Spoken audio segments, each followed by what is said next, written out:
to Ready and Willing podcast, another episode. Really excited about this episode. I'm going to be speaking to Derek Beaumont, the owner of Leigh Leopards, entrepreneur, outspoken person, somebody who's not afraid of saying what he thinks and wears his heart on his sleeve. So Derek, welcome. Cheers, thanks for sparing the time today. Firstly, can you, for people who don't know Derek Beaumont, can you give us a bit of history of your past, where you come from before you got involved in rugby? Probably going back to your childhood days if you want to. Yeah. Well, thanks for dressing up for the occasion. No problem. You know, it's nice. I see you pick the red bit as well. I come from a very humble background. I was brought up in Little Alton. My mum, two brothers. Sadly, one of those is no longer with us, but we were very close together. We didn't really have anything. And I guess that sort of toughness and bringing up really was where I kind of liked rugby. So yeah, we didn't have a right lot, but what we had was each other and a mum that really loved us and gave us a lot of support. So naturally, moving on from that to being a successful businessman, how did that grow, the business? Yeah, I think, that praise when you're a youngster, I always craved praise, from my mum or results and doing well. So I was always pretty self-motivated to find and do those kind of things. So I was a little bit all over the place, if you will. I mean, not a lot of people know I first started off in Wigan, actually, learning how to do hairdressing. Okay. For this college? Yeah.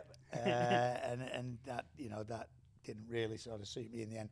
And my parents had a double glazing business, and I got into to selling double glazing.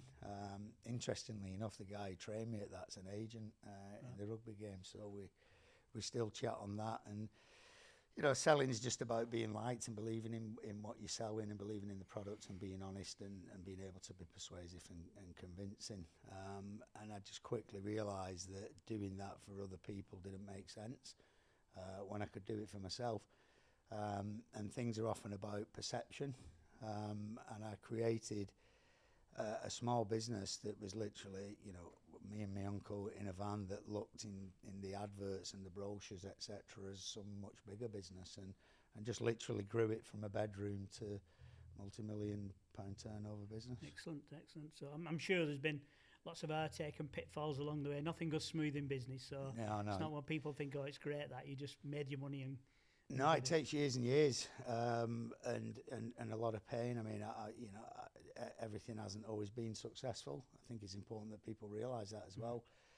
You get a lot of setbacks, but it's about how you deal with them and the positivity and what you take forward in life. So I'm not somebody who dwells on the past. Yeah. I'm somebody who quickly takes the positives from it, learns from the errors of it. And I'm all about intentions. If my intentions are right and my actions become wrong, that's okay, that's livable. And there's times when I've sold my car to pay my staff and then just got like a £300 runaround because that's given me that bit of cash that you need. And the hardest thing is cash, and it's reinvesting. I've got an eldest son at the moment, and he's flying around in a bottle trying to find this thing what's going to make him money quick. And I think a lot of young people think, whereas us older guys, it does take a generation to create some wealth. So I think you just got to be, one thing I've always been is single-minded, driven, can-do, will-do mentality. And anything that, respectfully gets in my way, I just overcome it and just keep driving to what I want to achieve. I won't mention that. I once spoke to a businessman who was really successful, and somebody said, you've been lucky. He said, well, if I'd worked luck, I've been lucky. 100%. Because that's the key to kind of... So if we bring that forward to... Naturally, you got Leigh in 2013. I think you bought Leigh. That was my second run at it. Second run. So my first time round with it. That came about actually when I opened the business. The two linked because I was looking at Leigh and I'm like, right, what's Leigh got? Who's famous in Leigh? Who can open this shop for me? And really, it just as a rugby club. And the guy, Kev Ashcroft, a legend in his own right as a player, was a commercial manager. And he said, I'll send you a couple of players. Will you sponsor the game the day after? Bring some of your customers. And it kind of evolved from that. And that was in 2002. Okay, all right. 2003, but that was a consortium. I didn't have the money then to do it. But I had a tenth of it. So I got another 9 people with me. and we took the control. But I'm not a dictator, but I'm certainly one who struggles to get decisions with 10 people. Sounds like council. Well, you know, I mean, certain things, politics is not my strength. You know, I'm a bit of a driver and a doer. I take advice off people and I value their opinion. And I am democratic. If there's 5 of us in there, and 3 want to go a different way than me, we'll go that different way. But it was never really. It was detrimental to my business. I kind of felt that once we'd got in Super League, that was it, and it wasn't sustainable. We was getting whacked. And I always said to myself, I'll come back to this one day. I'll come back to it one day when I'm better positioned, when I'm a little bit older, wiser, smarter, with more money, and I'll achieve things with it. And I actually thought that would be probably around about 60 when I might have finished with business. But the deal I did with a guy called Arthur Thomas to let me out of it at that point in time was an handshake on if it become insurmountable for him or his family. I'd get back in, and that got me back in 2013 because sadly he passed away and his family, his family came back, and they were honourable and I was honourable, and I've had a roller coaster since then. You could say that, couldn't you? So 2013 coming into it, and that's as you said before that, Leigh had been on a rocky road for a long time. You know, they'd been in lower divisions. It would never. Wigan was always the big boys out there doing it. You came in and probably changed the mentality of what went on behind there. And I think one of the big things was changing it to Leigh Leopards, because I remember reading at the time, and I didn't know you. Is this guy off his head? And I think Arthur Leigh thought you was off your head. Yeah, you definitely was in the majority then. And the comments that people were making was like, really, we spoke to Andy Burnham and different people about social media. You can get cruel stuff. And how you kind of did that, but then turned it on its head to 90% of people in Leigh walking around with leopard print on there is like an unbelievable transformation. So what was the thought behind that? Do you know, the true reality of it was I had a little bit of a fear element around the IMG coming into the game. And, you know, for all anybody can say, oh, you know, Leigh are the original red and white stripes, or this or that. And obviously, you know, in the 71, they won the cup, in 80, the division up at Whitehaven. But you can't get away from the fact that if anybody's looking at rugby league, arguably the biggest club in the world is Wigan Warriors. You know, so I ain't going to try and compete with that, right? And think that somebody's going to come over from America as IMG, look at the clubs of rugby league, and they're going to say, right, you've got Wigan there and Leigh there, you know, and the old bus stop in Wigan adage. Well, in reality, that's how it was looking. So it was like having a real, to use Versace as a brand, a real Versace bag and a fake one, you know. And IMG go, which one of these is real, by the way? Well, we'll take that one. We don't need this one. So we needed to be something different, right? We couldn't have 2 clubs with red and white stripes. One's a Warrior, one's a Centurion, so close together. They're going to go for the successful one. So what are our strengths? Well, our strengths really are that our stadium at Leigh Sports Village, which is a fantastic facility, you know, is a 10,000, 11,000 stadium. That's perfect for rugby league. Football stadiums, 26 to 30,000, we ain't really there for league games. And you've got the most successful club in the world, arguably, with Wigan, being successful getting 13,000. So I said, our best chance is to look different, be vibrant, be a little bit Americanized, if you will, and fun, and fill our stadium, because that atmosphere then would look like something that a broadcaster wants to see and have a chance of competing. So that's really where it derived from. So naturally, Leigh Leopards then became, and everybody bought into it in Leigh and became that idea, because there's always been the Wigan Leigh thing, so it gives Leigh that identity. But I know you do a lot of work with Wigan Warriors. Yeah, so we spoke about Chris Brooks, Mike Danson, Radlinski, all them kind of people. So when people look from the outside and think, oh, it's Leigh versus Wigan, there's really a combined stuff there for the community. 100%. I think we've got, you know, I think we championed it with our leader, David Mullinew, when, you know, we put the Unity for Sport event on. That was fantastic. And to have me, Mike and David up at the end, I thought was a great optic. You know, and you've got people like Martin Afire speaking up there.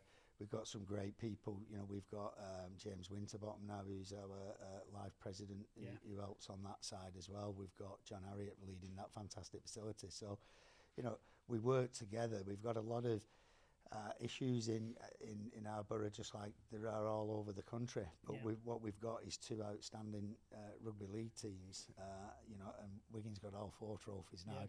Last year we had one of them. For 2 years running, we've held them all. So I look at what's good about what other people do and learn from it.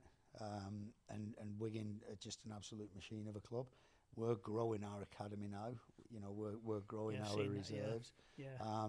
And we're better to look for advice than from our neighbours. So equally, they will tell you that they're looking at what noises we're making with how we're putting a show on and more of an event than just a game of rugby, and they're taking their own take on that, and they put a great show on for that first round. What we played, the innovative going out to Vegas and taking those kind of risks, and I think what Mike's doing in the borough is fantastic. How he's embraced the football as well, and then oral, and he's kind of bringing it all together. So we're proud to be a part of it. And I think sport brings people together. Of all kind of guises, really, from all ages to all what people can afford. Sport is the one thing, and that's something in the borough. And actually, I work with James Winterbottom on all our leisure facilities, and we're proud that we've kept all them. And that's a key to it. And I think probably rugby league, where you're saying Wigan and Leigh, is the envy of the rugby league world at the moment, because you combined, it's like an army, isn't it, to kind of do that? Yeah, it is. It's and there's a lot of strength and unity in it. And when we put something on together like we did that show, it was fabulous. And that opening game, I think, was over 20,000 fans on a Thursday night, and round one of Super League was absolutely brilliant. And there's a treadmill of talent that comes from the borough. And what I love about rugby league is its inclusivity. Whatever level you are in your life, whatever disability you've got, whether it's a learning one, whether it's a physical one, or whether you're an absolute athlete like a junior December, as an argument then you can be the best version of yourself and represent your club, your town within that borough. And for me, that's massive, because it provides equality, it provides chance.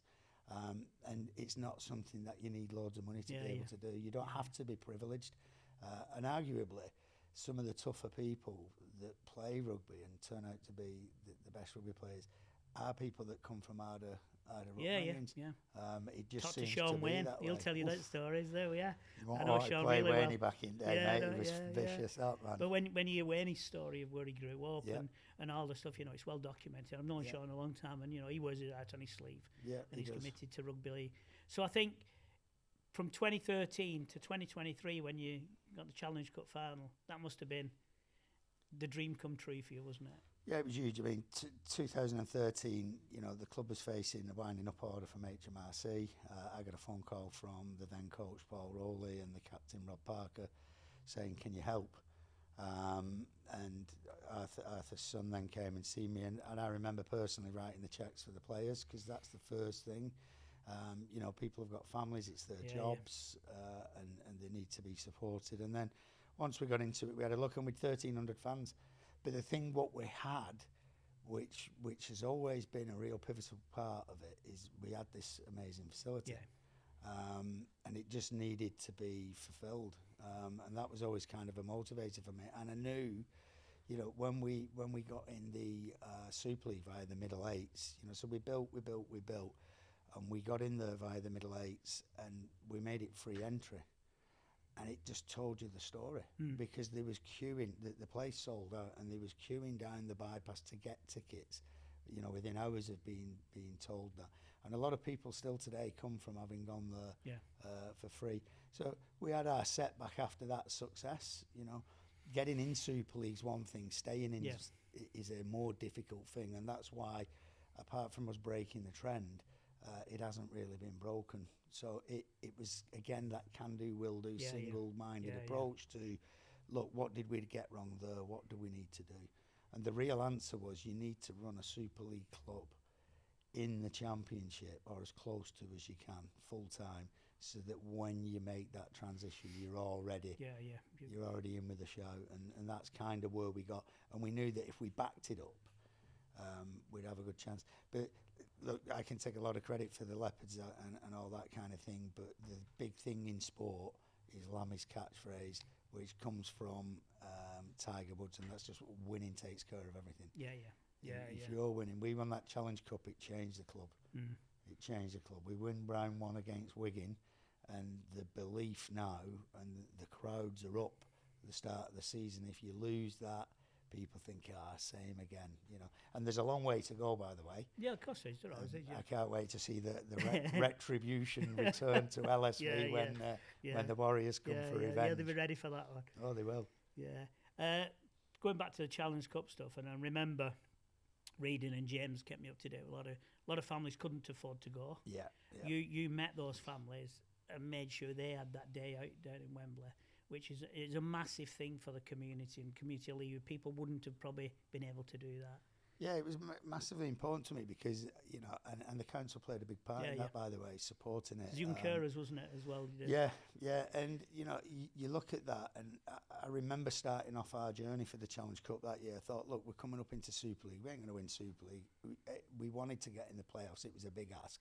So really, we was happy to just not be involved in a relegation area. So 7, 8, 9 would have been a nice picture. Anything above that, great. But 4 games to win the Challenge Cup, and they're not back to back. Because the difficulty of Super League is backing it up every week. So, you know, you can afford to lull and pick yourself up for the big games. Bit of luck of the draw if you get a championship club, as we did with York. So I put up all the scenes from 71. I never thought they'd ever get seen again or beaten, by the way, even if we won it. It was unbelievable. And that in itself posed a big problem for the council because I'm the kind of guy who just goes out there and does it. I don't think of we have noticed. We have noticed that, Derek. And like I'm thinking, oh my God, there's like 40, 50,000 people descended on Leigh. That needs some kind of policing and control and barriers. And James laughs at me for that. I'm like, listen, I'll just go and win the cup. But we had that chat and we set that goal. And you know, when we made it, I remember at Warrington, we won the game. And my son grabbing hold of me, and Lammy sent me the moment, and he said, what a moment. And it made me think about how fortunate he is that he would be there.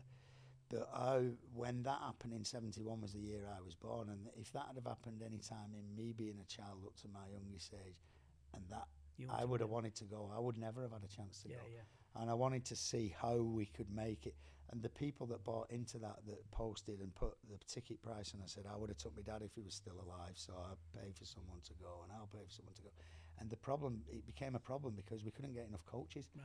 We had 20-odd coaches going free with free tickets from the council support, my support, and other local businesses. It was incredible. Yeah, it was. And it's funny you should said about you doing things because myself, James, and Molyneux will sit down and go, what's Derek been up to this week kind of scenario. Not all the time. But we have kind of a premise, like, and we've always done this about staff taking risks and doing things differently. And I think we said in one meeting, do you know what, we keep saying this to people. He goes out there and does it. It's not always like thingy, but sometimes you've got to do that. Like, you've got to push them boundaries to make... You have, but, you know, I'm more, I suppose I'm more understanding of you know, procedural stuff now over the last number of years, and how that it does become relevant, you know, especially when you are, you know, a facility and you are a government institution, then you've got to obviously, you're scrutinised more, aren't you? Whereas, you know, as a club and in my business, I can just, you know, I do take risk, but I think the world needs people that take risk. But equally, you know, I think the ideal partnership... It'd be boring otherwise, wouldn't it? It wouldn't go anywhere. No. So you've got to set your stall out and say, I'm going to do this, and you go and do it. If you can do that in tandem with that kind of support, it's almost like going running mad at a business, just spend on marketing without having an accountant alongside of you saying, you're overspending it, you know, we need to do this. So I'm somebody who, if a business has got a little bit of an issue, I look at how do we sell our way out of that? How do we sell our way out of that and generate income? Whereas other people, understandably, will go into that business and look at how do we stop spending money? How do we cut all our costs? A kind of maybe more safer way of dealing it. And I think what I've learned over my time is when you can get a bit of a combination of those two things. So if you can get, you know, council leaders and people who will recognise someone going and having a go, you know, if we get some events on at Leigh Sports Village like they did at Robin Park, rather than using a promoter who cleans up all the profit, let's look at it, take some risk ourselves, which, you know, someone like me can underwrite a bit, and do it and generate the benefit for the town. So that's where I'm hoping to work together more with the council and John in the stadium to see if we can bring something like that forward. So we spoke earlier about the 1-0 victory over Warriors, which Nancy, you'd been waiting a long time to do that. Can you just put in a few words? 42 years, isn't it? Yeah, 42.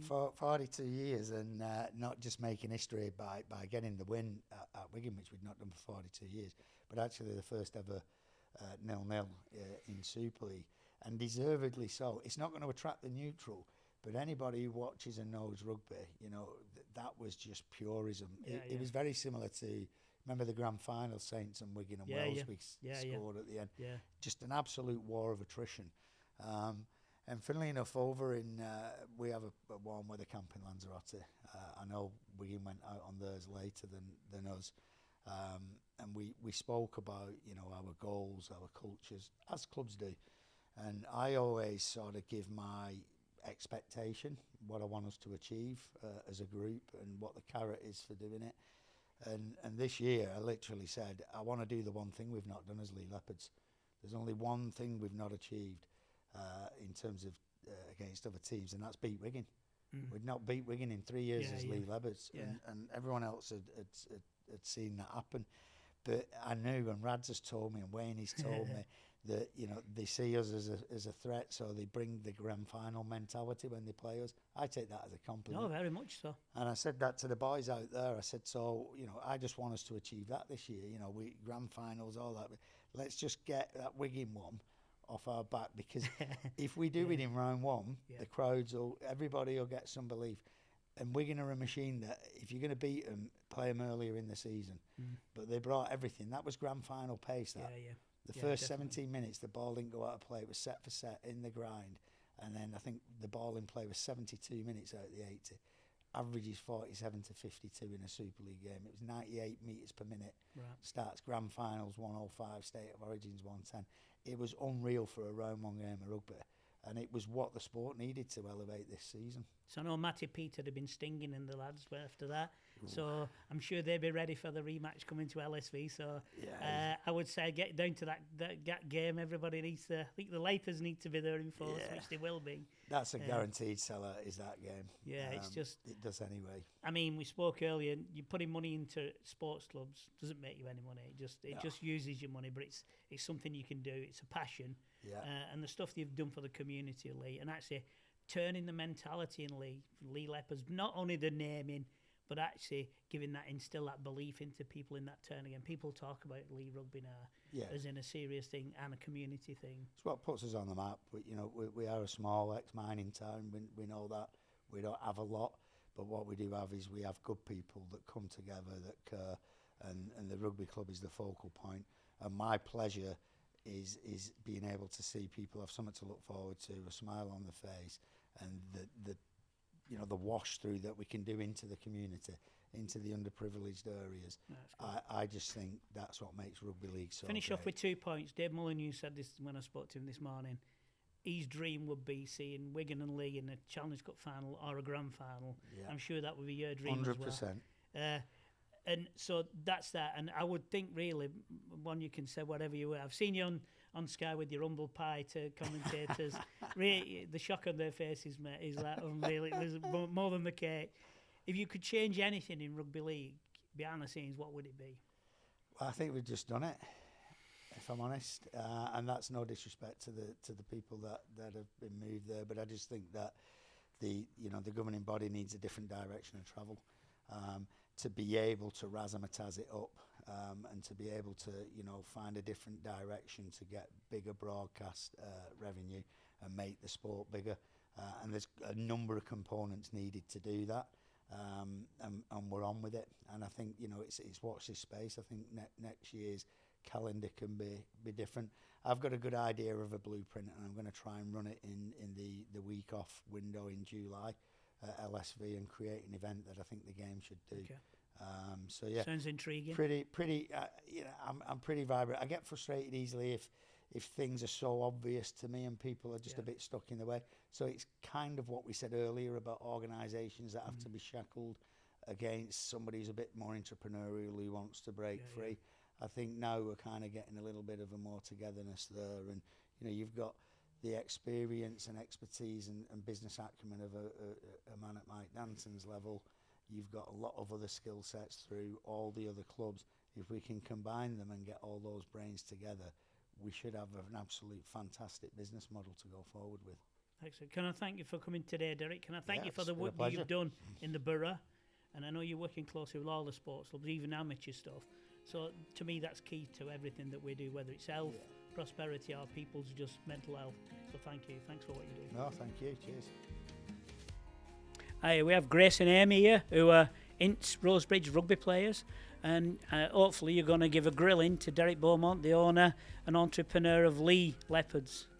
Over to you guys. We've got a question. Would you play for Leigh yourself? I'd love to have done. I played rugby till I was 16, so I played for the town team, but I didn't get to play for Leigh first team. Played down in the south of France in a tournament, and they have some big uns down there, don't they? Yeah, and, yeah. Got knocked about a bit, and if I'm honest, I probably didn't have the desire after that, and got into a bit more fun things instead of the hard life of rugby league. Like what? Oh no! Oh, there, that's deep. I'll tell you the truth. Sitting on park benches with bottles of cider, walking around, things what young people do or did back when I was in the day. It's very committed, as you'll know yourselves. If you're playing at Ince, all levels of rugby league, it takes commitment onto the training, the lifestyle. So it's a lot of people, when you get to that sort of 15, 16-year-old that I were, it becomes very physical.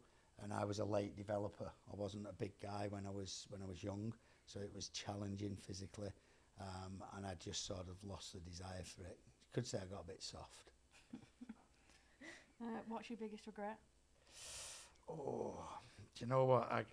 I'm a big fan of saying, regret the things that you do rather than the things that you don't do. And on that basis, I don't regret anything, because I'd have more regrets if I didn't do it. I suppose my biggest regret, if you want to call it that, in rugby league was in 2017. We made a vote to pull Super League away from the Rugby Football League and separate it, and it was quite a significant thing, and we was only in there that year, and if I'm honest, I probably didn't really realise the significance of what my decision was, and it ended up being the casting vote, and on reflection I got that wrong, but I don't regret it specifically as such. I just acknowledge I got it wrong, because I'd have regretted not doing it and wondered what if. So I always say, don't have any what ifs, but have lessons that you can look back on from what you did. I understand. How did you become the owner of Leigh? Like, what was the process of it all? Rugby league's not. It's not a business that really makes money. I don't think there's any clubs making money in rugby league, so it's more of an expensive hobby. So it doesn't generally cost you a lot to get a club. Generally speaking, people are looking to offload it into responsible hands that will put money in and do what's needed. So that was the case for me in 2013. Just as a business person in the town who'd had a previous interest in the game, who sponsored the club. It was in need. It was facing what they call a winding up order, which from HMRC for unpaid taxes, and that would bring the business down. So I went into it. So I suppose the cost to owning it was eradicating the initial debts, and then formulating a plan to reduce the amount of ongoing debt and build the club so that it could prosper. So if you ever wanted to own a rugby club, there's an old saying where they say, how's the fastest way to get £1 million? Well, it's start with 5 and get a rugby club, and you'll soon end up with 1. But the moral, work hard, be in a position that you can go in and fund it, but certainly working in and amongst and around it, and the best bits is the playing bits, if you can do that, if you've got that athleticism. And I think women's rugby at the minute is the fastest growing element of our sport. It's really good. We've made Super League this year now, So we're on the look for more players if you want to move over from I'm it. good, You know, wigging through and through. Yeah. That's fair. That's fair. What's the biggest challenge for Leigh Leopards? The biggest challenge is being the best version of ourselves that we can be. That's my important go-to thing for all our players and for all our staff, is to be the best version of ourselves and be the best outward visual and representation to younger people. So it's to my overall goal for the club is to have a self-sustainable club. I think rugby league as a whole, the problem with it is that it relies too much on benefactors because it has to, and I don't think it needs to. I think it's a sport that's much bigger than it currently achieves and the exposure that it gets. I think it criticises itself too much and allows the press to. So I try and change the perception of my club as being a fun environment, of being a show, of being more than just a game of rugby, to grow the membership so that ultimately the people own the club. None of us last forever, but the club's out-survived the longest living human being. You know, so that in itself says that it will always have somebody else taking it forward. So my job is to do the best that I can do during my time of being the owner of it, so that it paves the way that in the future it doesn't need a phone call to another business person to pay debts because it's run into trouble. So if we get all of our memberships coming in monthly, our sponsorships coming in monthly, the central distribution comes in monthly, then you have a model of a monthly income for a business that you can manage quite easily, just like you would your household or your income, how much have I got this month to spend, and then stay within it. So that's my goal, to get to a point where when I have to step out, the club can survive through its members. Are you hoping to win any trophies this year? I'm hoping to take all of them back from them. Yeah, okay. I'm ambitious, but I'm not stupid. Last year we had David, our leader, put a good event on at the Town Hall and did a civic reception, because we had the Challenge Cup and Wigan had the League Leaders Shield and the Grand Final. Look at you, proud there. I can see your passion. And I remember saying to Rads got up and spoke, and then I did, and I said to Rads, I said, last year you had the Challenge Cup, and this year we've got it. So I'm just looking at those two there, wondering which one of those I'd like for this year. Well, of course, they took ours back and got the World Club Challenge and did an unbelievable. I don't think that'll ever get repeated, if I'm honest. So I'd like to win the Challenge Cup again, but I think moreover, I'd love to make a grand final now because it's a different experience. And believe it or not, I'd love that to be a Wigan and League grand final. So would I. It would be, turn the light off if you're the last one leaving the borough, wouldn't it? It would be absolutely magnificent. When you're thinking about stepping away from Leigh? When? That's definitely not in my thought process. You must stay forever. I definitely won't be able to do that. That said, I wouldn't mind being, one of those old guys that ends up that's there, just as a distinguished guest. I mean, I look at Billy Boston there at Wigan when we played there, and I just think how cool is that? The things he's done in the game and at the club, and he's still able to be around there and enjoy it. So I'd like to always be able to be around and enjoy rugby league. It's a real big part of my life. I live, eat, sleep and breathe it. When I get up every morning, I want to do the things that involve rugby, not the things that involve my other business or South Africa. The rugby's the bit I enjoy. So, and I'm fortunate enough as well that my youngest son, who's just turned 15, he's around everything all the time. So he's like a sponge. He's learning so much about it, and his ambition is to run the rugby club. He's no ambition of anything of my other businesses. He's not money driven. He just loves rugby, and he's perhaps like I was at his age, not really big enough. He's smart enough with it, but physically he's kind of going off it and would end up being in the game in a different way. So I'd like to think that my family will be responsible towards it for as long as they're able, and we can grow it and get into finals and one day be sat there with all the trophies, or come into of a leader and saying, listen, LSV needs an extension. Yeah, yeah. We need to fill the corners in. Big trophy cabinet. Yeah, we need a trophy cabinet. Yeah. We need one for that Battle of the Borough They trophy. do, Did yeah, you see yeah, that? No. Yeah, Mike bought a nice fancy trophy, so much so I'm sure he intended keeping Keep it. it, yeah. I pray he brought that for himself to go alongside the other four. And You took pleasure in walking out. well, I did, but we do need a trophy cabinet to put it in. So if you know any good trophy cabinet makers, we could perhaps pinch Inch Rose Bridges. I've heard you've got one. Yeah. Not been that long though. No. Like a few weeks and that's it. So what Maybe what position do you play? Once you play anywhere but fullback. Anywhere apart from can't catch. fullback. So do you prefer running the ball in or doing the tackling? Both. Oh well, there you go. Rounded player. And what about you? You look a bit more. You're into more the speed side of it. Ish. It's Yeah. more in the middle than anything. Yeah. Yeah. Right. And what made you get into rugby? What excited you about? I've been playing Rugby. since I was about 6. Right. So it was mostly my brother and that my cousins because they're youth foot player. So as I've grown up playing rugby. Right. So And do you think it's good that it gives you an opportunity to compete like at the top level when you see like England having a team and Wigan having a team and Leigh having a team? Is that your aspirations to yeah, play well, at that one level? of them. But I've been playing since I was like 3 or 4, like training since I was 3 or 4 because my whole family's been like rugby orientated. Right. Even my dad plays now.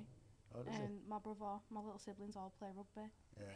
So it's all been like rugby all the way through since I was actually born, which is like born and bred rugby. That's So- what's great about it, isn't it? I had like no choice but to do rugby, Yeah. so I've been thrown stuck into with it. Yeah, I'm not well, it's bothered. good.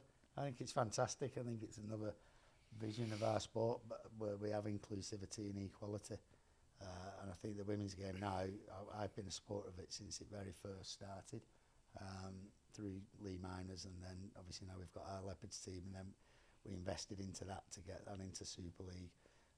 So we won't be looking forward to coming to Wigan with that team just yet because we're early in the piece. But again, it's really, really, growing and starting to see women getting paid for playing rugby as well now. Maybe so used that's to good. though. No, they didn't, but it's coming. But maybe by the time when you're playing pro, you'll be getting a decent wage for it, because that's how it will naturally develop. The more people that get into it, the more people that watch it, and the more double-headed games. I think we're all looking at trying to get some of those now. So the women's game comes on, and then the men's game, so that more eyes see it. Because when you actually watch it, the elite level of women's rugby league, when I watch that, is better than some of the lower ends of men's rugby league. So it's really thriving. That's great. Can Very I? good. Yep. Can I thank Derek? Can I thank the young ladies for the questions and kind of the impact that they're making in the sport? But thank Derek for being open and honest and sparing the time to come here. And hopefully, people listening to this have heard Derek and the real Derek Beaumont and know what goes on behind the scenes and how intricate it is to run a rugby league club. So this has been Ready and Willing podcast. So thanks for listening.